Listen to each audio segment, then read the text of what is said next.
الحمدللہ رب العالمین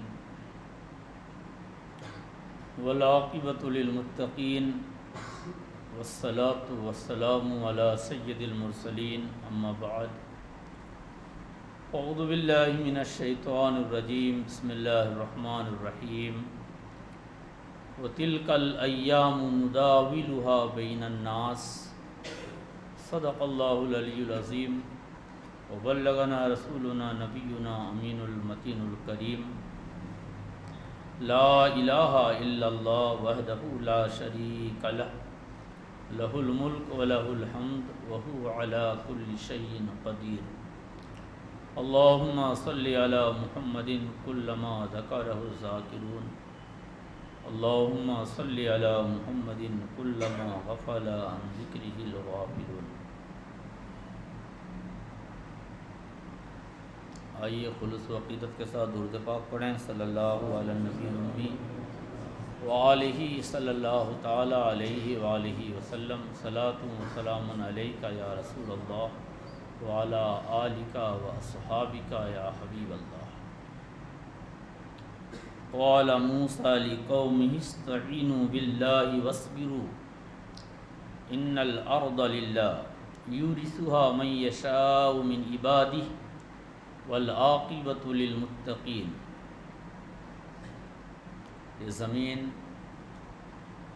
آسمان، چاند، سورج، خدائے عز و جل کی تخلیق میں جو بھی ہے سب اللہ کی ہے۔ سب کا مالک اور خالق ایک ذات جو بے نیاز ہے، جو قادر مطلق ہے، جو کارساز ہے، جو بندہ نواز ہے، اسی نے سب کچھ پیدا کیا، وہی سب کا مالک ہے۔ جب جس کو چاہے حکومت عطا کر دے اور جب جس سے چاہے چھین لے، جب جسے چاہے دولت مند بنا دے اور جب جسے چاہے تنگ دست کر دے۔ عزت بھی اسی کے ہاتھ میں اور ذلت بھی اسی کے ہاتھ میں۔ اگر وہ نیکوں پر نوازش کرتا ہے تو یہ اس کی مہربانی ہے، اور اگر بدوں کو زمین کا مالک بنا دیتا ہے، شہنشاہی عطا کر دیتا ہے، تو یہ مہلت ہے، ڈھیل ہے۔ اور اس زمین میں اچھے لوگ بھی حکومت کرتے ہیں، برے لوگ بھی حکومت کرتے ہیں۔ عدل کرنے والے، انصاف کرنے والے، رواداری قائم کرنے والے بھی حکومت کرتے ہیں، ظلم، زیادتی اور تشدد کرنے والے بھی حکمراں بن بیٹھتے ہیں۔ یہ آدم علیہ السلام سے لے کر آج تک اور قیامت تک یہ سلسلہ چلتا ہے، چلتا رہے گا۔ آزادی کی 75ویں سالگرہ ہے، ہر طرف دھوم سی مچی ہے۔ آج گفتگو کا عنوان بھی آزادی ہے۔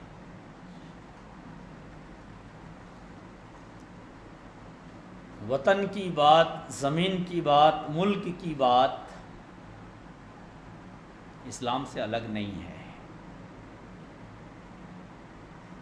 اسلام کبھی ایسی بات نہیں کرتا کہ صرف مرو گے اور مرنے کے بعد قبر میں اس کی بات کرو، بس نہیں۔ اللہ نے جو ہمیں کتاب عطا کی ہے جس کا نام قرآن ہے، اس کے بارے میں ہمارا دعویٰ ہے کہ اللہ کریم نے اس پہ ہر چیز کو کھول کر بیان کیا ہے۔ زمین میں حکومت کیسی کی جائے، زمین میں انصاف کیسے قائم کیا جائے، زمین میں حقوق کیسے ادا کیے جائیں، اس سلسلے میں اسلام سب سے زیادہ بولتا ہے۔ ابھی اہل بیت اطہار رضوان اللہ تعالی علیہم اجمعین کی تسلسل کے ساتھ جو گفتگو چل رہی تھی، اس میں زیادہ تر میں نے بتانے کی کوشش کی تھی کہ رسول اکرم صلی اللہ علیہ وآلہ وسلم کو اللہ عز و جل نے خلیفہ اعظم بنایا، اور آپ کے وصال کے وقت آپ نے کسی کو نامزد اپنا جانشین نہیں بنایا، صحابہ پر چھوڑ دیا۔ صحابہ نے امت میں جو سب سے اچھے تھے ابو بکر صدیق رضی اللہ تعالی عنہ، ان کو چن لیا، پھر عمر فاروق، پھر سیدنا عثمان ذو النورین، پھر سیدنا علی کرم اللہ تعالی وجہ الکریم، پھر سیدنا امام حسن رضی اللہ تعالی عنہم، اور اس کے بعد پھر افراتفری مچی۔ جہاں صدیق اکبر حکومت کر رہے تھے وہاں یزید ابن معاویہ نے بھی حکومت کی۔ اسی لیے میں نے کہا کہ جب نیک حکومت کرتے ہیں تو یہ اللہ عز و جل کی نوازش ہوتی ہے، اس کی مہربانی ہوتی ہے، اور جب بد حکومت کرتا ہے تو اللہ کی ڈھیل ہوتی ہے۔ اور یاد رکھیے گا، ظالم اس وقت مسلط ہوتا ہے جب ہم اللہ کو بھول جاتے ہیں۔ کوئی اس وقت ہم پر مسلط کیا جاتا ہے جب ہم اپنی ذمہ داریوں کو پس پشت پھینک دیتے ہیں، جب ہم اپنی ذمہ داریوں کا حق ادا نہیں کرتے، جب حقوق کو ہم پامال کرتے ہیں، تب پھر ظالم مسلط ہوتا ہے۔ وَتِلْكَ الْأَيَّامُ نُدَاوِلُهَا بَيْنَ النَّاسِ، اللہ عز و جل فرماتا ہے یہ دن ہیں جو اللہ تعالیٰ لوگوں کے درمیان بدلتا رہتا ہے، کبھی آپ کا دن، کبھی اس کا دن، کبھی اس کا دن، کبھی آج آپ غلام ہو وہ حکمراں ہیں، کبھی آپ نوکر ہو وہ شاہ ہیں، اور کبھی آپ پی اے ہو، اور کبھی آپ ایم پی بن جاتے ہو۔ یہ سب ہماری آنکھیں دیکھتی رہتی ہیں اور کسی سے ڈھکی چھپی نہیں ہے۔ ابھی اس مرتبہ کے لوک سبھا الیکشن میں آپ نے دیکھا ہوگا، کوئی کسی کا پی اے تھا اور وہ ایم پی بن گیا اور باس ہار گیا، ایسا ہوتا ہے۔ موسیٰ علیہ السلام اپنی قوم سے کہتے ہیں، اللہ تعالیٰ سورہ اعراف میں قرآن میں کہتا ہے، قال موسیٰ لقوم استعینوا باللہ واصبروا ان الارض للہ یورثها من یشاء من عبادی والعاقبۃ للمتقین۔ موسیٰ علیہ السلام جب بنی اسرائیل میں آئے تو بنی اسرائیل جن پریشانیوں کا سامنا کر رہے تھے وہ بارہا ہمارے سامنے بات آئی ہے، اور ابھی جو ہمارا درس قرآن چل رہا ہے وہ اس کے بعد سے پھر انشاءاللہ چلے گا۔ تو اسرائیلیوں نے موسیٰ علیہ السلام سے کہا یہ فرعون اور اس کی قوم جینا مشکل کر رکھی ہے، آپ اگر پیغمبر بن کر آئے ہو تو ہماری آزادی کے لیے کوشش کرو۔ تو موسیٰ علیہ السلام نے کہا قال موسیٰ لقوم استعینوا باللہ واصبروا، کہا موسیٰ نے اپنی قوم سے اللہ سے مدد چاہو صبر کے ذریعے۔ جب مصیبتوں کے پہاڑ ٹوٹیں تو آپ تدبیر تو کرو لیکن اتاولے مت ہو، غصے میں آ کر غلط فیصلہ مت کرو، اس کے نتائج بھیانک ہوں گے۔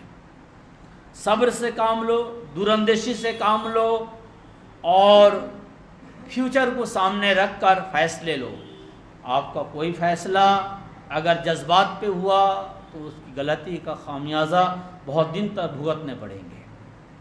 تو موسیٰ علیہ السلام نے اپنی قوم سے کہا اللہ عز و جل سے مدد لو صبر کے ذریعے، اور یاد رکھو ان الارض للہ، زمین تو اللہ کے لیے ہے، یورثها من یشاء من عبادی، اللہ اس کا وارث کرتا ہے اپنے بندوں میں سے جسے چاہتا ہے،